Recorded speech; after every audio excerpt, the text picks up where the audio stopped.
astenia, fatiga, palidez. ¿Cuáles serían sus diagnósticos? A ver, chicos, sin miedo.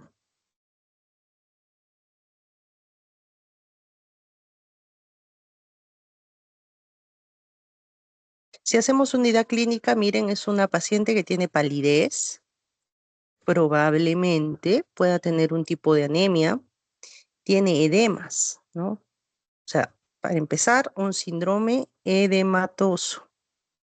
Hay varias causas, sí, pero si hacemos unidad clínica, un síndrome edematoso que viene con debilidad, con fatiga, con palidez,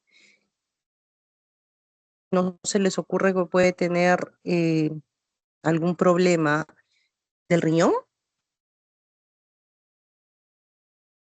Chicos, opinen.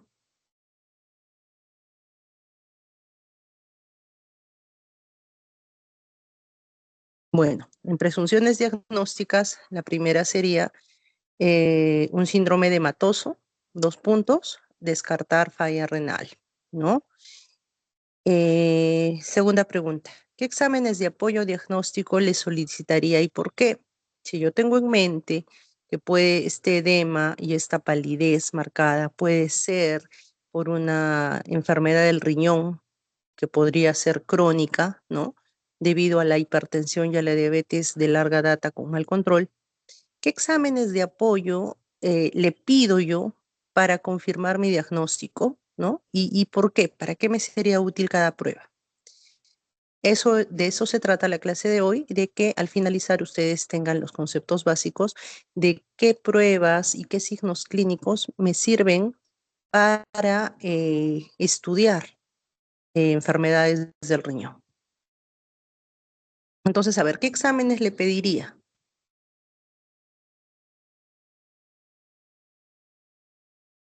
Fátima, Isaías, Sarita, nada. ¿Qué exámenes le puedo pedir al paciente? Urea y creatinina. Excelente, urea y creatinina. ¿Qué más? Urea y creatinina, porque si estos valores están elevados, nos hablan de un mal funcionamiento del riñón. Obviamente todavía no podría yo asegurar que esta falla renal sea aguda o crónica, porque para ello tendríamos que, aparte de la unidad clínica, pedir otros exámenes, de repente imagenológicos, que nos digan si es aguda o es crónica, ¿no? Pero eso más adelante. Ya, urea y creatinina. ¿Qué más? Si estoy hablando de palidez y pienso en anemia, ¿qué le pido? Un hemograma. Un hemograma completo, no solo hemoglobina, porque en el hemograma no solo sale hemoglobina, sino las constantes corpusculares, el recuento de glóbulos blancos y el recuento plaquetario.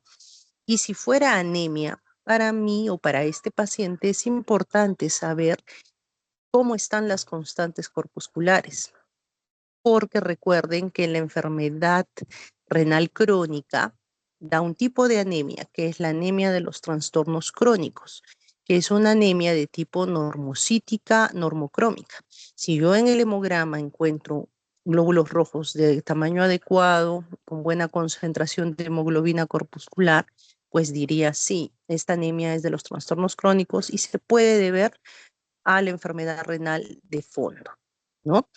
Cuando han estudiado anemias también han visto que hay otro tipo de anemia que es la ferropénica, en el cual las constantes las constantes dan como resultado una anemia microcítica hipocrómica. Entonces, para mí es importante saber esto para descartar o ya tener un adelanto del estudio del tipo de anemia. Ya, entonces le pedimos un hemograma completo, una urea, creatinina, y si está con edemas, ¿no? Y yo quiero saber si estos edemas son de causa renal, ¿cuál es el examen que yo le pido para decir este paciente, su riñón no funciona bien, está eliminando proteínas anómalamente y por ende está presentando edemas? ¿Qué examen le pido? Para estudiar la pérdida de proteínas en orina. le pido una proteinuria en orina de 24 horas, ¿no? Si este valor me sale alto, entonces yo digo, esta paciente está perdiendo proteínas en la orina patológicamente y tengo que estudiar cuál es la causa, ¿no? Y también no olvidarse de pedir un examen completo de orina simple, porque en el examen completo de orina simple no solo vamos a visualizar el sedimento urinario, ¿no? Si hay leucocitos, si hay peocitos, si hay hematíes, sino también hay la parte bioquímica del examen completo de orina, donde con una tira reactiva nos va a marcar si es que hay presencia de glucosa, de hemoglobina, de nitritos, de proteínas, de pigmentos biliares. Y si yo pienso que esta paciente está perdiendo proteínas en la orina, también nos saldrá proteínas 2 cruces o 3 cruces en el examen completo de orina. Ya. Seguimos, siguiente.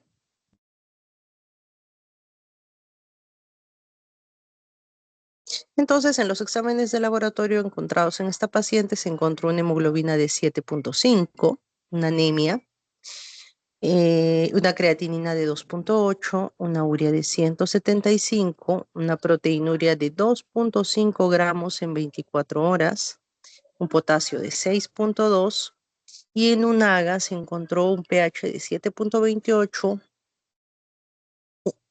bicarbonato en 10 y el PCO2 en 24. Entonces, analizando cada uno de estos exámenes, vemos que tiene una anemia, ¿no? Anemia moderada.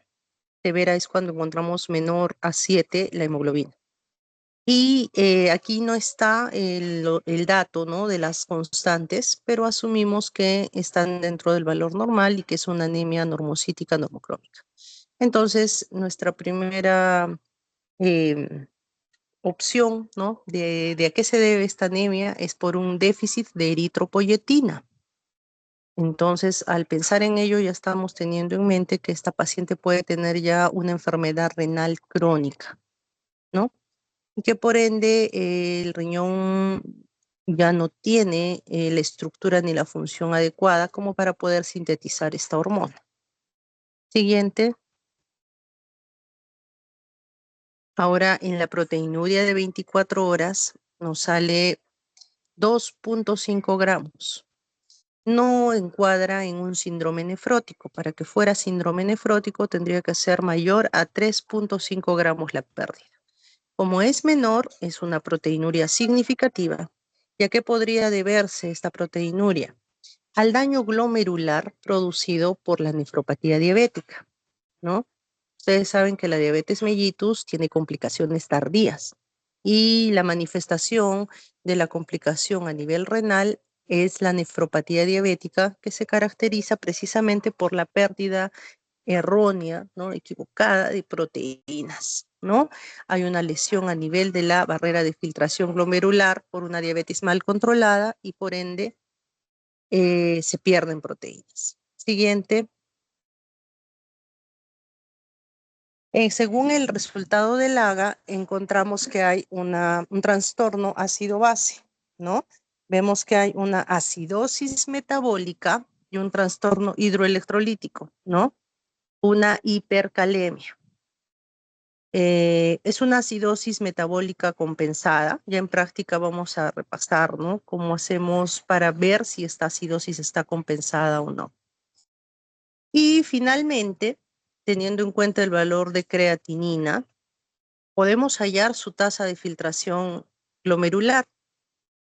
Eh, la fórmula que se utilizaba, ¿no?, con frecuencia es la de Anderson, ¿no?, en la cual se necesitaba el peso, se necesitaba el sexo y los valores de creatinina y urea.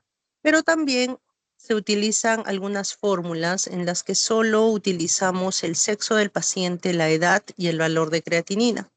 Una de estas fórmulas es la CKD-EPI, que la pueden encontrar, ¿no?, en cualquier aplicativo, ¿no? Y nos arroja que tiene una tasa de filtración de 18.25 mililitros por minuto.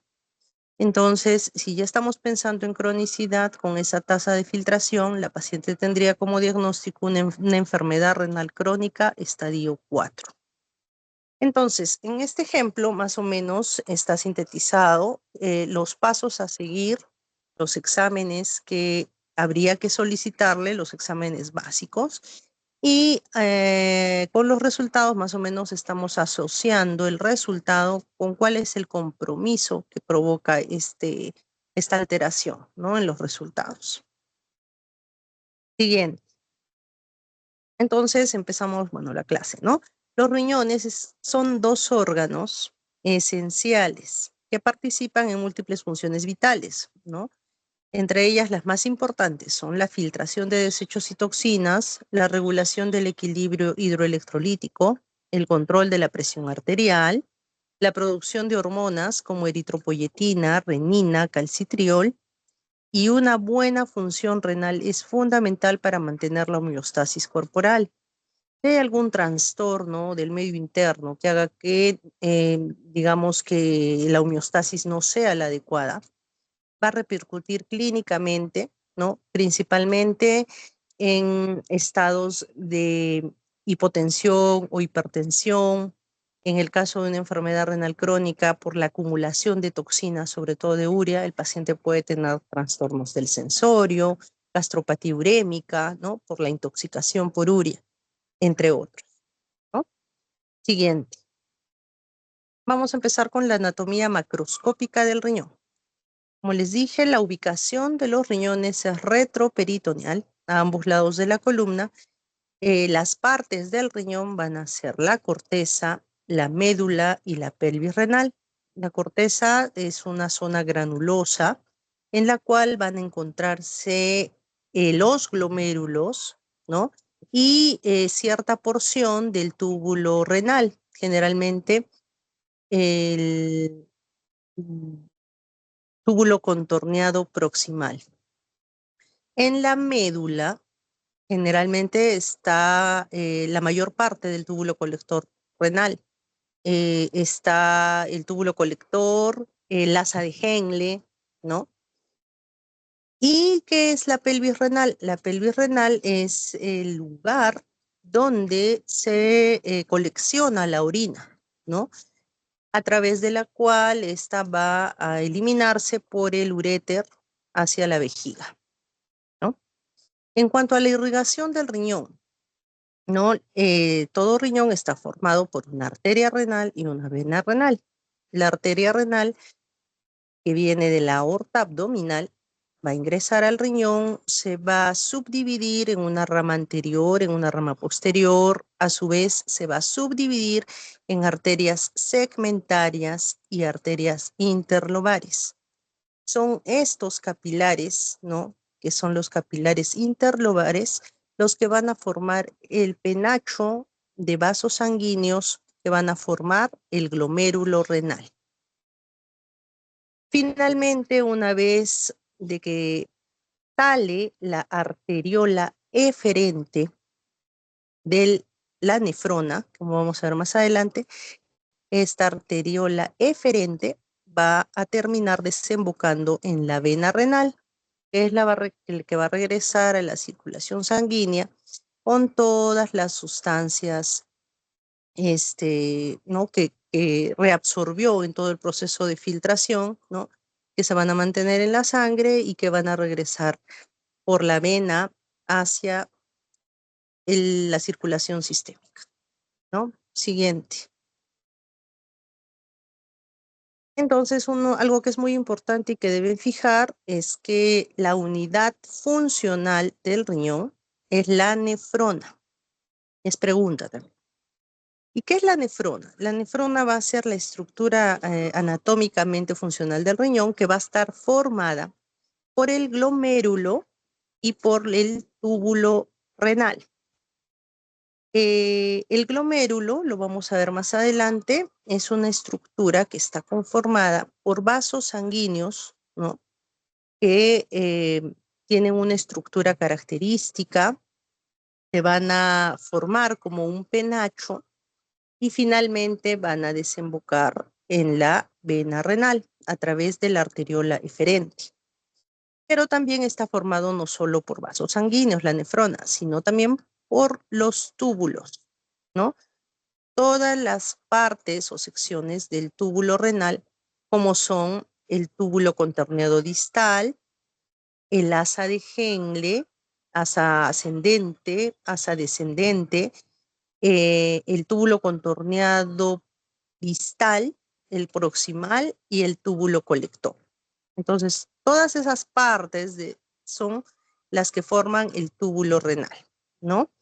Estos túbulos se distribuyen, están tanto en la corteza como en la médula del riñón. Lo que les decía previamente, en la corteza generalmente se encuentra el glomérulo. Como ven, es esa bolita roja que está constituida por todos los vasos, por todos los capilares, y también por el túbulo contorneado distal y cierta parte del túbulo contorneado proximal. En cambio, en la médula, que es la zona de coloración verde, generalmente ahí está el asa de Henle y el túbulo de colector. También, ¿no? Con su red de capilares. En cada riñón existen aproximadamente 1.300.000 nefronas. Y cada una de ellas va a realizar su función de forma independiente. Siguiente. Entonces, hablando de las principales funciones del riñón, la más conocida es la función excretora. Entonces, vemos aquí que ingresa la arteriola aferente, ¿no? Se subdivide en muchos capilares que tienen una característica especial. Son unos capilares que tienen un endotelio fenestrado. Fenestrado porque tiene unos pequeños poros que tienen una característica principal, que están rodeados de una carga negativa que impide la pérdida de proteínas o de sustancias o moléculas que tengan carga negativa, ¿no? Y también evita la pérdida de moléculas de alto peso molecular, ¿no? Luego de que el glomérulo, ¿no?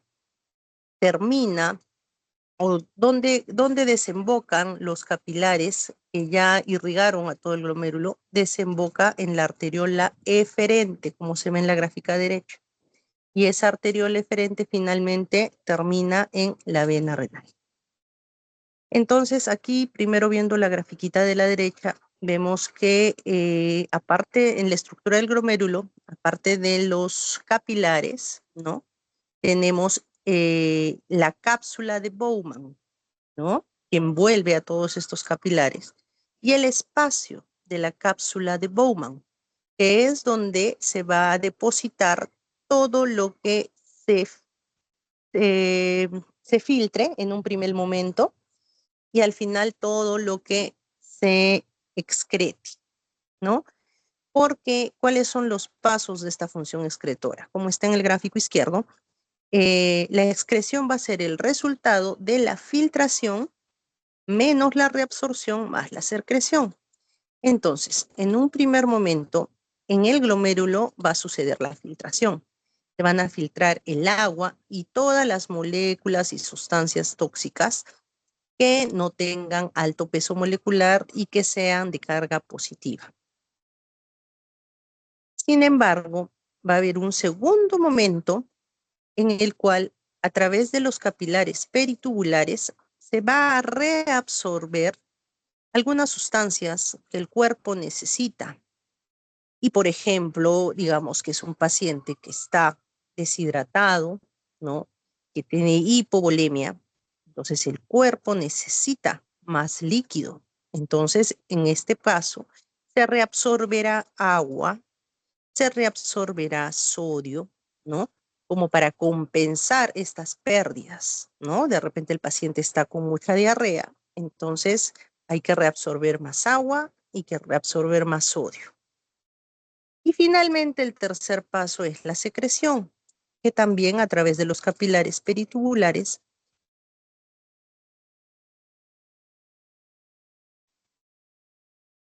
en la secreción se va a eliminar directamente las sustancias que no fueron en un primer momento filtradas por el glomérulo,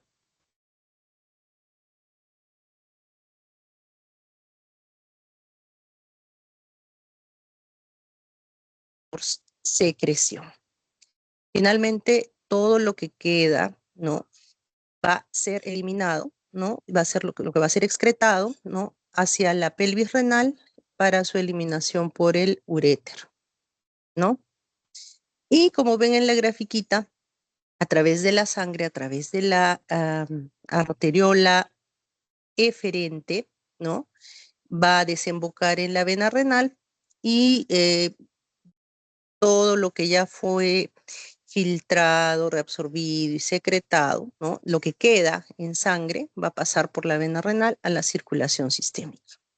Entonces, el primer paso de la excreción es la filtración, que es un proceso en el cual va a haber paso de líquidos desde el glomérulo hacia la cápsula de Bowman por una diferencia de presiones que existen entre ambas zonas. Es por ello que la presión intraglomerular es, es alta, es mayor, para que esa diferencia de presiones permita la filtración. Siguiente. Entonces, en la filtración glomerular, la presión hidrostática es la que va a favorecer la filtración. Y aquí, aprovechando, la tasa de filtración glomerular normal es de 120 mililitros por minuto, ¿no? Y, por ejemplo, ¿qué pasaría en un paciente que está chocado, hipotenso, hipovolémico? La tasa de filtración glomerular va a disminuir porque hay una baja perfusión renal.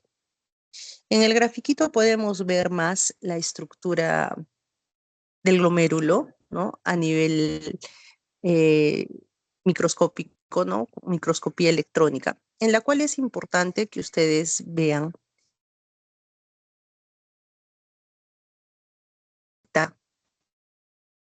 en la barrera de filtración glomerular, que es importantísima.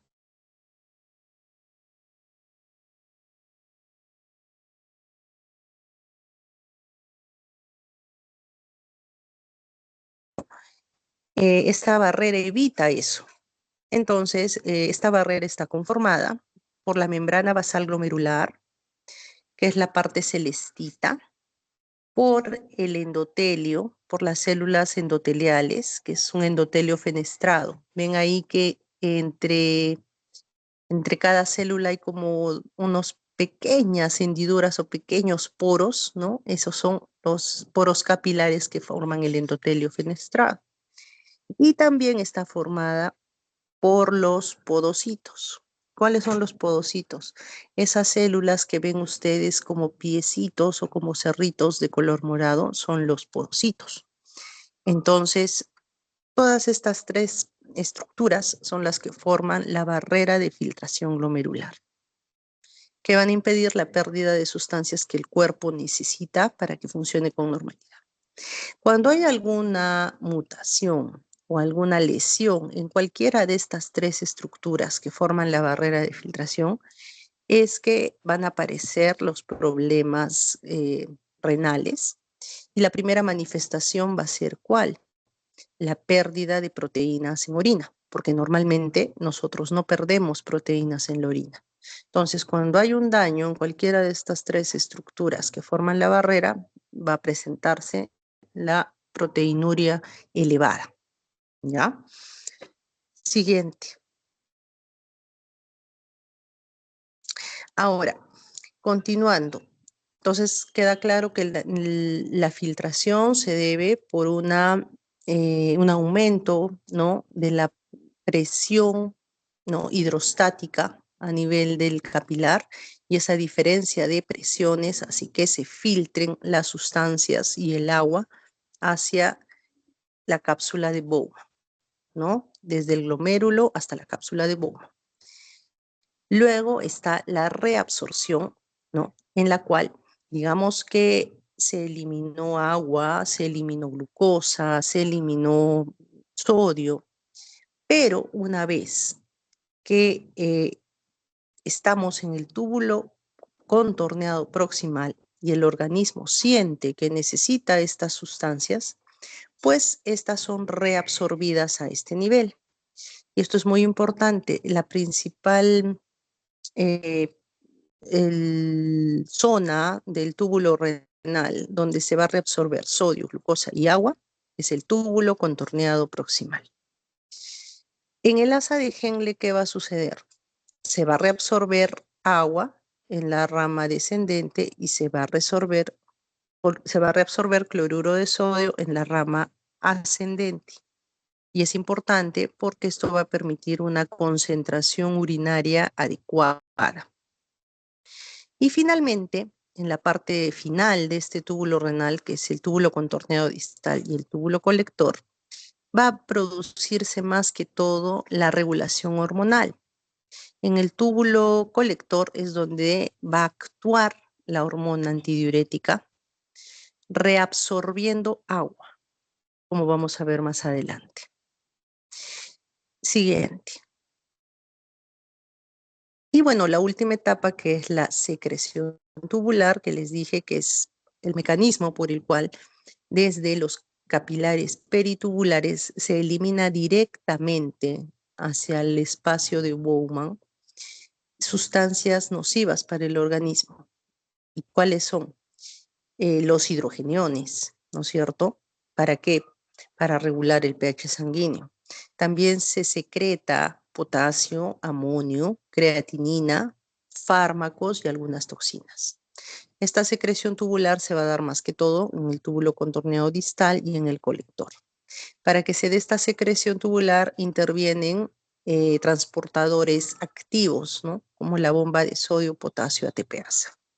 Y en esta grafiquita más o menos está cómo es el discurrir de la circulación y todos los procesos que tienen lugar para que se dé la excreción. Siguiente. Otra función muy importante del riñón, ¿no? Es la regulación hormonal,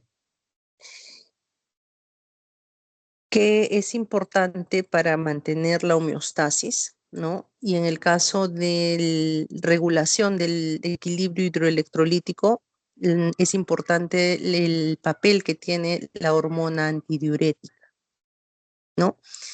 Entonces, esta hormona antidiurética va a ayudar a que haya una concentración y dilución de la orina.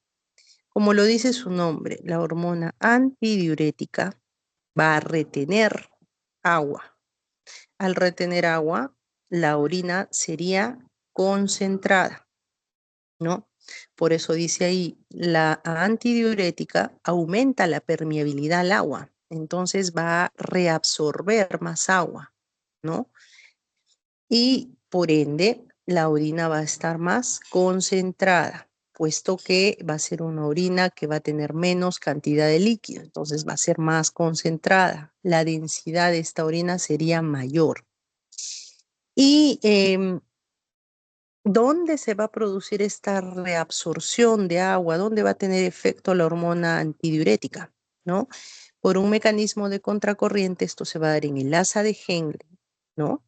Y la acción de la antidiurética, ¿dónde va a estar? En los túbulos colectores. Entonces, ahí es donde se va a reabsorber más agua. Y un ejemplo, ¿no?, de una patología importante es la diabetes insípida, ¿no? Ustedes saben que la diabetes insípida puede ser de origen central o de origen nefrogénico, pero la etiología de esta enfermedad, ¿no?, es el déficit de hormona antidiurética. Entonces, al haber un déficit de hormona antidiurética, lo que va a hacer es todo lo contrario. Va a haber una eliminación mayor de líquido. Por ende, los pacientes tienen poliuria, ¿no? Orinan a gran cantidad y esta orina va a ser diluida, ¿no? Entonces, esta diabetes insípida es por un déficit de la hormona antidiurética. Siguiente. Entonces, acá vemos cómo es la regulación hormonal, ¿no? Vamos a ver que los varoceptores, ¿no?, los receptores de presión que se encuentran en el hipotálamo, van a sensar cuando hay un una situación de hipovolemia, ¿no? De volumen bajo, ¿no? Entonces, el hipotálamo ordena a la hipófisis que secrete hormona antidiurética con la finalidad de retener más volumen, o sea, retener agua. Esta acción de la hormona antidiurética, como ya vimos, ¿dónde va a tener lugar? A nivel del túbulo colector, ¿provocando qué? Provocando la reabsorción o la permeabilidad al agua. Entonces se va a reabsorber más agua. Luego que se reabsorbe el agua, obviamente va a aumentar el volumen sanguíneo, va a disminuir la presión osmótica porque va a ser un ambiente que va a hemodiluir el medio interno y por ende esto va a inhibir a los receptores hipotalámicos que al inicio sensaron la baja de volumen. Entonces ese va a ser el mecanismo compensatorio. De aquí no olvidar que en cuanto a la activación del ADH, quienes sensan estos cambios de volumen, de baja de volumen, los varoceptores a nivel hipotalámico. Y a nivel renal, ¿dónde va a ejercer su efecto la hormona antidiurética? En el túbulo colector renal, reabsorbiendo más agua para compensar la hipovolemia. Siguiente. Siguiente. Ya. Ahora, también hay otra hormona importante para la regulación del medio interno, en este caso, regular la presión arterial, que es la renina. La renina, para empezar, es una sustancia que se forma en las células yuxtaglomerulares, que son unas células especializadas que se encuentran junto a la arteriola aferente. Estas células van a sensar los cambios de presión arterial y los cambios de concentración de sodio. Recuerden, cuando hablábamos de ADH eran varoceptores que sensan volumen. Cuando hablamos de renina, hablamos de presión arterial. Cuando hay cualquier situación que genere hipotensión en el paciente, la renina se va a secretar, ¿no? También cuando sensa que hay concentraciones de sodio bajo, ¿no? Que va de la mano, sodio bajo igual hipotensión, ¿cierto? Entonces, cuando hay hipotensión, la renina va a secretarse de las células yuxtaglomerulares. Y esta renina va a activar el famoso SAR, el sistema renina-angiotensina-aldosterona. Entonces, la renina que se secreta en el aparato yuxtaglomerular va a activar al angiotensinógeno, que es producido en el hígado, ¿no? Y al activarlo, lo va a convertir en angiotensina 1. Esta angiotensina 1 se va a transformar en angiotensina 2 por acción de la enzima convertidora de angiotensina, o ECA, que se secreta en las células epiteliales pulmonares. Una vez que se sintetizó angiotensina 2, esta angiotensina 2 es un potente vasoconstrictor que va a elevar la presión arterial por varios mecanismos. Uno de ellos es activar el centro de la sed a nivel del hipotálamo. El paciente tiene sed y necesita tomar más agua. Y también va a activar o va a hacer que la corteza suprarrenal sintetice o secrete más aldosterona. ¿Y esta aldosterona qué va a hacer? Va a reabsorber sodio, ¿no? Va a eliminar o excretar potasio y hidrogeniones. Entonces, por todos estos mecanismos va a aumentar la presión arterial. Muy bien. Siguiente. Y hemos hablado de dos funciones endocrinas, ¿cierto? En la que actúa la ADH y en la que actúa la renina, ¿no? Que son necesarias para regular los estados de volemia y de presión arterial. Pero también hay otras hormonas importantísimas, ¿no? Que es la eritropoyetina, que se sintetiza a nivel del riñón y que esta va a estimular la producción de glóbulos rojos.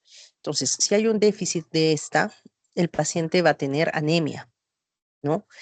Por eso en el casito que hablamos era un paciente que tenía una anemia, que al parecer no era por pérdidas, no era ferropénica, sino era una anemia de los trastornos crónicos por ya falla renal. Si ya hablábamos de un estadio 4, entonces este paciente tendría un gran porcentaje de su riñón, más o menos un 90%, esclerosado, fibrótico, y por ende ya no se sintetiza esa hormona. Lo que necesita que es eh, aplicarle exógenamente la eritropoyetina. Y con eso se asegura una buena maduración de los precursores de los glóbulos rojos y se asegura que mejore o aumente la hemoglobina. Otra función endocrina importante es la síntesis del calcitriol o vitamina D activa. Si ustedes recuerdan, el calcio para ser activo y convertirse en vitamina D tiene que sufrir dos hidroxilaciones, ¿no? La primera a nivel hepático y la segunda a nivel renal. Si obviamente el riñón ya no funciona, no puede hacer esta segunda hidroxilación y el calcio no tiene su propiedad de ser activo, pierde esa propiedad. Entonces va a haber situaciones de hipocalcemia, hiperfosfatemia o fósforo alto, y luego secundariamente se activa la paratiroides, ¿no? Se da un hiperparatiroidismo secundario que trae muchas consecuencias clínicas en el paciente, que lo veremos, ¿no? Cuando se haga la clase de enfermedad renal crónica. Siguiente. En cuanto a la evidencia clínica del buen funcionamiento renal, nosotros vamos a saber que un paciente tiene buen funcionamiento renal simplemente con los signos y síntomas característicos, ¿no? Que nos van a hacer llamativos o nos van a hacer pensar en problema renal, pero también teniendo en cuenta análisis de laboratorio y estudios complementarios que si tenemos un diagnóstico en mente, nos ayuden a concluir que sí es cierto nuestra presunción diagnóstica. Siguiente. Entonces, en cuanto a los signos clínicos que denotan una buena función renal, lo primero es el volumen de orina.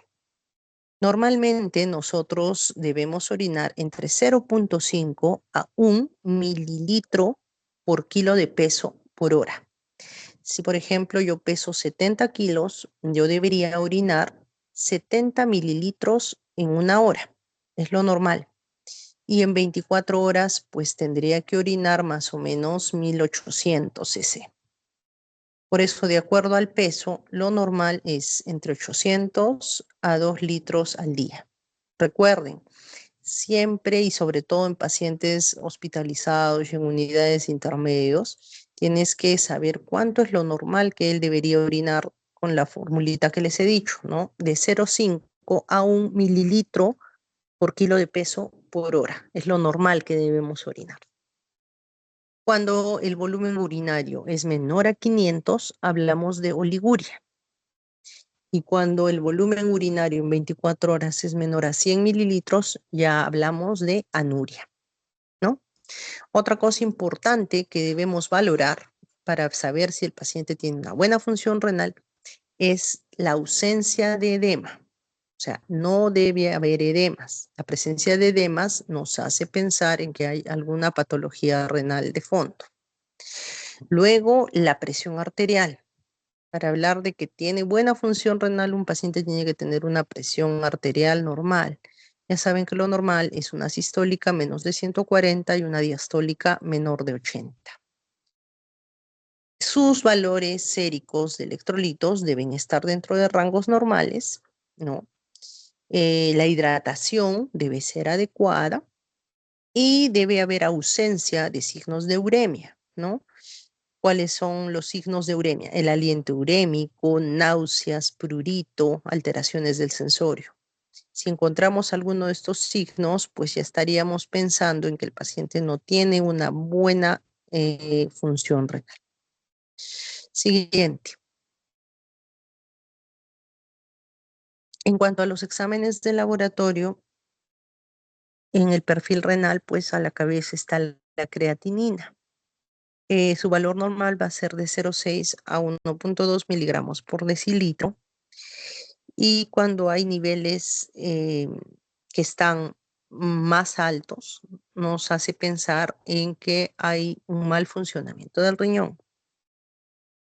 Ojo, es muy importante, y se lo repito, hacer un seguimiento al valor de creatinina, porque un paciente puede tener un valor basal, digamos, de 0,6, pero de repente llegó a la hospitalización por náuseas, vómitos, diarreas, ¿no? Por una GECA. Y en su primer examen basal le salió una creatinina de 1,2. Si yo solo me guío de esa creatinina y no tengo de repente un valor previo en alguna anterior consulta, en alguna anterior visita al hospital, yo puedo pensar que su riñón funciona bien y no le tomo importancia al antecedente previo. Si yo, por ejemplo, en este paciente que ingresó con 1,2 y veo que hace un mes vino por un control de repente a cardiología y tenía como creatinina, tenía un valor de creatinina de 0,6 y que ahorita está con 1,2, yo ya podría hacer un diagnóstico de una falla renal aguda, porque ese valor de creatinina se ha duplicado en menos de un mes y tendría que buscar las causas. En este caso sería la hipoperfusión renal por la deshidratación, ¿no? Entonces, siempre tenemos que ver los valores de creatinina y verlos en el transcurso del tiempo para diagnosticar precozmente fallas renales agudas, ¿no? Y crónicas también. Otra prueba importante es la tasa de filtración glomerular, ¿no? Que como les dije, se puede estimar con fórmulas en las que solo utilizamos sexo, edad y el valor de creatinina, como son las fórmulas CKD-EPI o MDRD. El valor normal es de mayor a 90 mililitros por minuto, ¿no? Cuando está mayor a cuando está dentro de este rango, el valor de la tasa de filtración, hablamos de una función renal adecuada. Y lo que les hablaba, y que es pregunta de examen, la fórmula clásica con la que a veces se solía estimar esta tasa de filtración es la fórmula de Cockcroft-Gault, ¿no? En la que se estima la tasa con la siguiente fórmula: 140 menos edad por peso en kilos entre 72 por creatinina sérica. Y en el caso del sexo femenino, este resultado se multiplica por 0,85. Otra prueba importante es la urea, ¿no? Cuyo valor normal es de 7 a 20, ¿no? Su elevación puede indicar falla renal, ¿no? Y también tener en cuenta que cuando hay estados de deshidratación, de dieta extrema, esta urea puede elevarse, ¿no? Sin guardar una correlación con la creatinina. Siguiente. Los electrolitos séricos: sodio, potasio, cloro y también calcio y fósforo, ¿no? Recuerden que cuando ya hablamos de cronicidad, ¿no? Y hay déficit de calcitriol, ocurre todas las enfermedades del metabolismo de calcio y fósforo alterado por esta falla renal. Entonces también es importante dosar calcio y fósforo. Si todos los valores están dentro de parámetros normales, pues nos habla de buena función renal.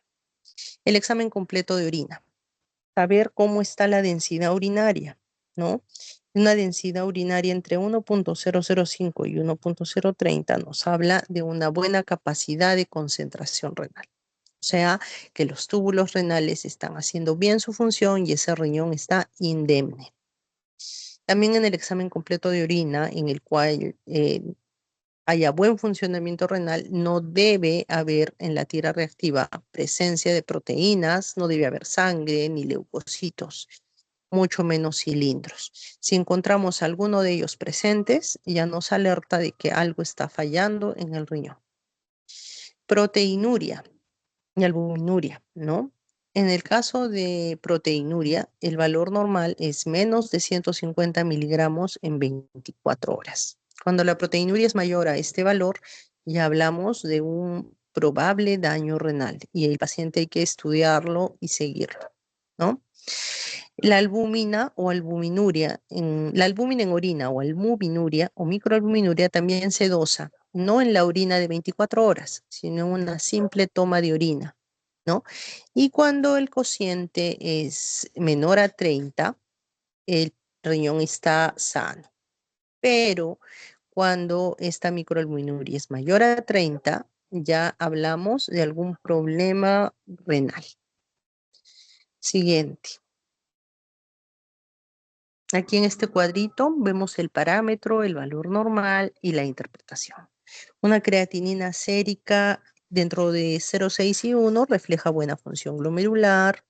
La tasa de filtración mayor en 90 es el indicador más confiable de función renal global.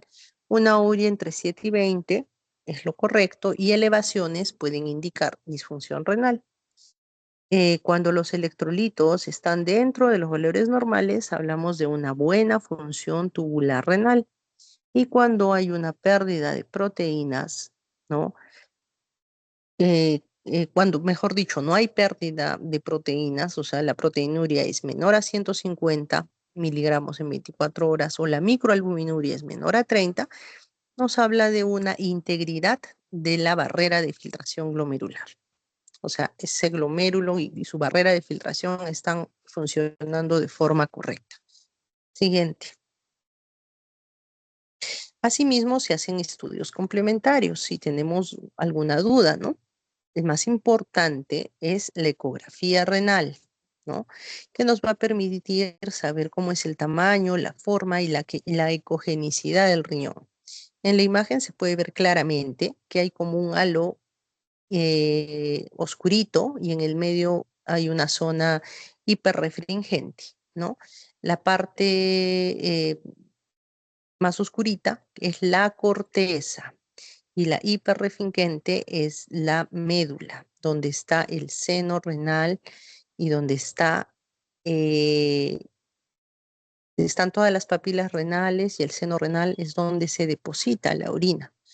Cuando veamos un riñón con hidronefrosis, en la cual hay un retorno de la orina hacia el riñón, vamos a ver un riñón grande, rechoncho, y esa parte hiperrefringente se vuelve muy, muy grande, incluso excluye a la corteza renal, que es la parte oscurita, ¿no? Todo riñón también, bueno, ya saben que tiene su polo superior, su polo inferior y su cápsula, que se ve bien en la grafiquita. Entonces, esta es la imagen de un riñón que se encuentra en muy buenas condiciones, con un tamaño adecuado, una buena diferenciación córtico-medular, que es lo que nos importa a nosotros. El tamaño del riñón, no se olviden que es 12 por 6 por 3, 12 de largo, 6 de ancho y 3 de ancho, ¿no? Son sus tamaños, 12, 6 por 3. Pero obviamente el riñón es más o menos, difiere el tamaño del riñón de acuerdo al tamaño del paciente, ¿no? Otras pruebas ya más sofisticadas y cuando de repente ya tenemos en mente patologías específicas son la gamografía renal, el urotem, ya sea con contraste o sin contraste, e incluso el uso de algunos biomarcadores nuevos, sobre todo para falla renal. Generalmente nosotros usamos creatinina, ¿no? Pero en falla renal aguda hay unos biomarcadores que se elevan precozmente antes que la creatinina y nos hablan de una inminente falla renal aguda, como son la cistatina C, el Enegal o el Kim 1, que sí se dosan en Perú, pero no los utilizamos en la práctica diaria, ¿no? En ciertos casos seleccionados.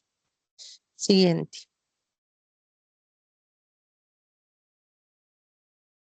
Siguiente.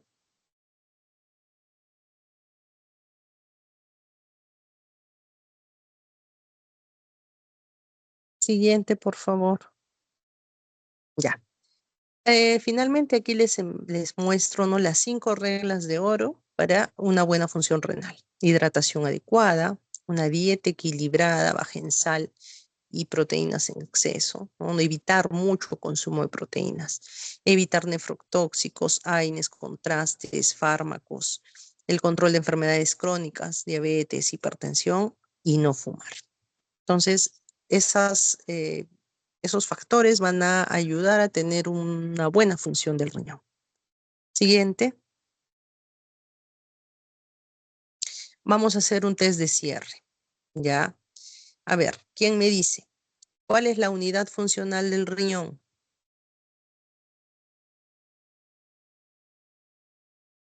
Chicos, Esperanza. La nefrona. La nefrona. Muy bien. ¿Qué estructura reabsorbe la mayor parte de sodio, agua y glucosa filtrada? ¿Qué parte del túbulo renal?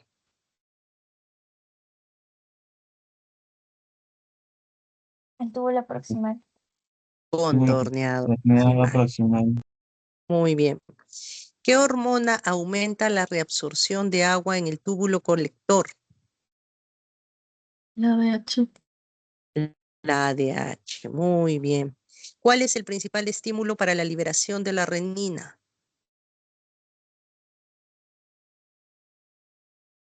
Renina, acuérdense.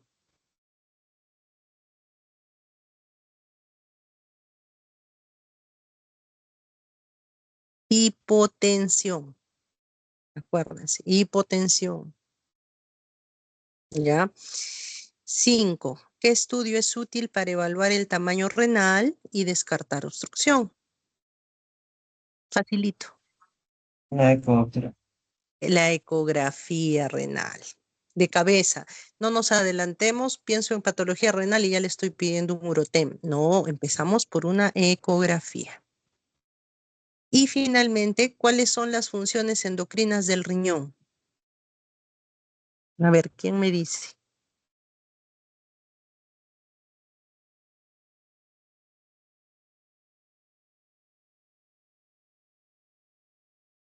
La producción de la eritropoyetina, la renina y el calcitriol. Muy bien, excelente. Muy bien, chicos. Última diapositiva para finalizar.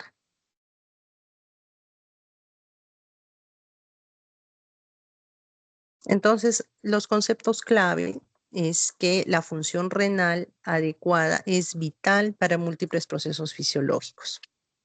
Ya hemos visto cuáles son los parámetros, ya sean clínicos o de laboratorio, ¿no? Que nos van a permitir evaluar la función renal, ¿no? A la cabeza, signos clínicos, edemas, palidez, ¿no?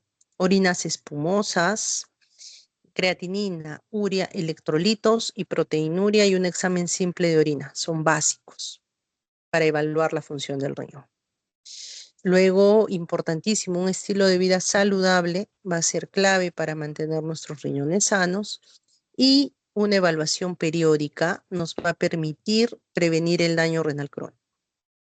No se olviden, en nuestro medio, hipertensión y diabetes son la principal causa de enfermedad renal crónica. Entonces, todo paciente con estas patologías, al menos anualmente, debe solicitársele un perfil renal, ¿no? Ya saben qué pruebas pedir para descartar que ya no vaya teniendo algún problema de falla renal crónica secundario a estas enfermedades. Un diagnóstico precoz nos permite intervenir a tiempo y evitar la progresión de la enfermedad del riñón. ¿Ya? Muy bien, chicos. Eso sería todo. Ya nos vemos en la clase de falla renal aguda. ¿Tienen alguna pregunta? ¿Algo que no les haya quedado claro?